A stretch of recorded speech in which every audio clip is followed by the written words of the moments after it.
আগের পার্টের ভিডিওটা তো তোমাদের সাথে শেয়ার করেছি, তো নেক্সট পার্ট নিয়ে এলাম তোমাদের সাথে কি কি করলাম জামাই ষষ্ঠীর দিন। জানো তো, পুজো করতে বসেছি আর হঠাৎই দেখি কি আমাদের কিন্তু একটা নিয়ম আছে যে আম পাতা না বট পাতা আর পাকড় পাতা, এই পাতা দুটো আমাদের কিন্তু পুজোতে লাগবে। তো হঠাৎই যেহেতু দিদিভাইরা কেউ বাড়ি ছিল না, শেষ দিদিভাই ছিল সিকিমে আর মেজ দিদিভাই গেছিল ভুবনেশ্বর, তাই ওরা না থাকাতে না আমার একদমই মনে নেই যে কি কি আনতে হয়। তো হঠাৎ করে দেখি যে ঠাকুরমশাই চলে এসেছে পুজো করতে বসে, বট পাতা আর পাকড় পাতা নেই। তখন আবার কি করব, পুজো করতে করতে ছেলেকে বললাম বাবু একটু এনে দে, তো ছেলে এনে দিল। তারপর কিন্তু বসে গেলাম। আর জানো তো, এইখানে যে আমগুলো দেয় না, 6টা আম বা 4টে আম, সেই আমগুলোকে আমাদের কনকন বানাতে হয়, তার মধ্যে করে সে আমগুলো নিতে হয়, তার সাথে দড়ি নিতে হয়, সুতো যেটা বেঁধেছিলাম সেগুলো নিয়ে কিন্তু হাওয়া দিতে হয়। আর তোমাদের বাড়িতে কি এই নিয়মগুলো হয়? যদি হয় অবশ্যই কিন্তু কমেন্টে জানিও।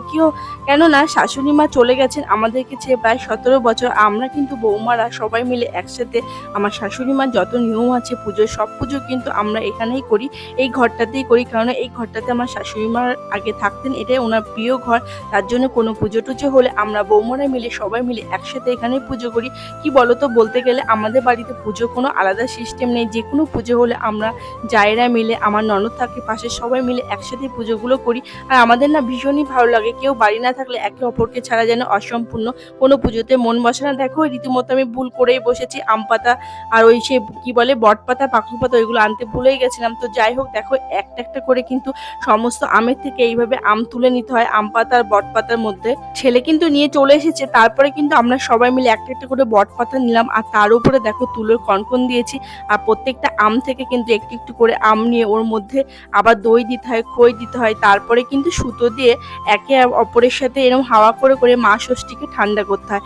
এইগুলো কিন্তু আমরা মারা কিন্তু আমার শাশুড়ির নিয়মগুলো কিন্তু একদমই ভুলি না। কেননা এই নিয়মগুলো আমাদেরকে করে গেছে, যেন একটা নিয়ম মিস করলে যেন মনের মধ্যে কেমন লাগে যে যা এই নিয়মটা করলাম না। কি জানি আমাদের এরকম হয় কি তোমাদের হয় একটু জানিও।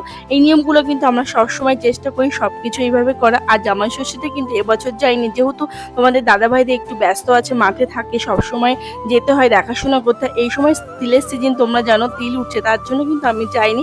আর দিদিভাইরাও এবার যেতে পারিনি, যেহেতু ওরা বেড়াতে গেছিল। তো দেখো তারপরে কি করি। আর সকাল সকাল ঘুম থেকে উঠে আমি কিন্তু আজকে ভোর 5টায় উঠেছি, যেহেতু কেউই বাড়িনি, আমাকে সব গোছাতে হবে।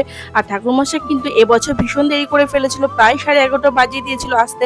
আমরা ওয়েট করছিলাম কখন ঠাকুরমশাই আসবে। যাই হোক, ঠাকুরমশাই চলে এসেছে আর আমরা দেখো পুজোর যোগযন্ত্র নিয়ে বসে গেছি। প্রত্যেক বছর কিন্তু আমরা কি করি জানো তো, এই আম দিয়ে আর বাঁশপাতা আনতে হয়, তারপরে সাথে কলা গাছের ফেটো দিয়ে, তার সাথে কঞ্চি দিয়ে একটা পাখা বানাতে হয়, সেইগুলো দিয়ে হাওয়া করি। এবছর থেকে কিন্তু আর সেগুলো করা হচ্ছে না, কেননা বাঁশবাগান অনেকটাই দূর আমাদের।